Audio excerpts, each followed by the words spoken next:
couldn't think of a better person than Anne Frank. Not only is she an inspiration to today's generation, but she was also an inspiration to the era that she was born into. She went through a lot of stuff in her life, but she always overcame it. She always tried to keep a positive attitude and look at the best in life. She never tried to get depressed and let it get her down. When she was 15 years old, and on April 15th, 1944, she wrote in her journal or her diary, she said, "I don't want to live in vain like most people. I want to be an enjoyment in people's lives, even people that I don't know. I want to continue to live even after my death." And she has definitely made this happen. She was born in Germany on June 12th in 1929.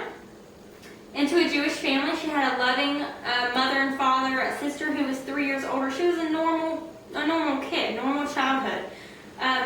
But she was always compared to her sister in her early years. She was never as pretty as her sister. She was never as outgoing. She didn't do as good in anything that she did.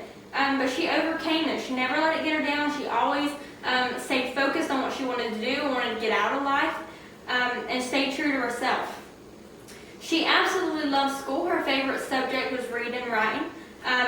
As you can tell in her journal, she absolutely loved to write. It was definitely a talent. She was great at it. When the Nazis invaded Holland in 1940, she was forced out of that public school she'd been in ever since she started.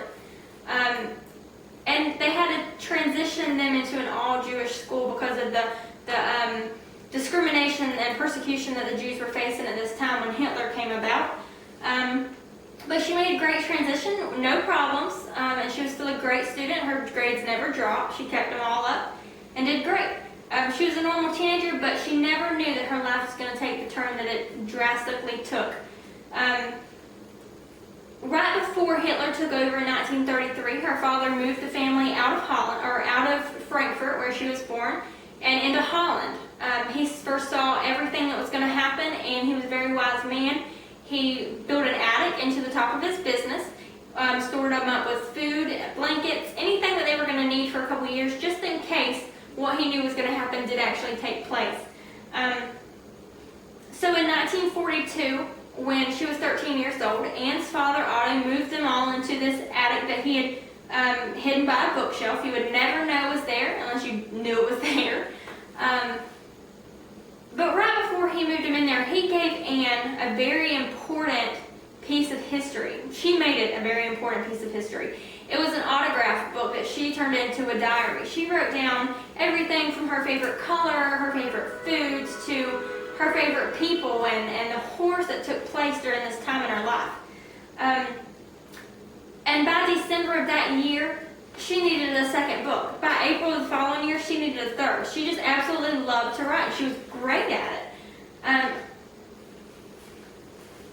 They stayed in the attic for 2 years until the Nazis actually got a tip and found them. They went and searched his office building and found the secret doorway.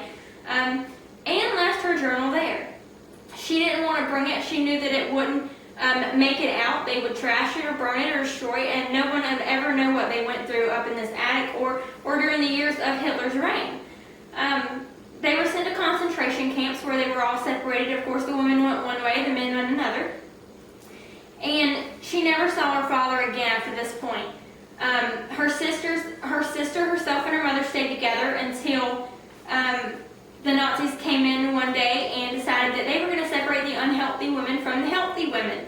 Her mother was labeled as unhealthy. She wasn't as good. She couldn't do manual labor, which were they're going to be made to do. So she was actually sent to the gas chambers. This is the last time that Anne saw her mother alive.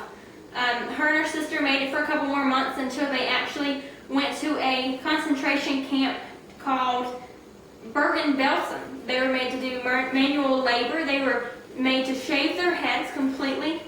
Their hair was completely gone. And they had to wear sackcloth dresses. That's all they were allowed to wear. When it got cold, they didn't have anything to keep them warm.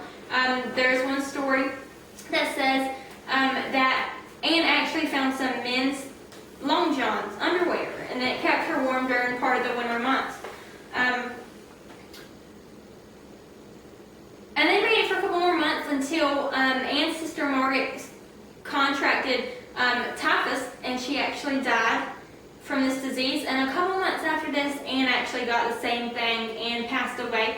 But she left history with a very good amount of information on this whole ordeal. She definitely changed history as far as letting everyone know exactly what happened and the true story on everything. She detailed everything down to the T. So to wrap all this up, I couldn't think of a better person to write a paper on or give a speech on, or she's a very good person to know about in our history.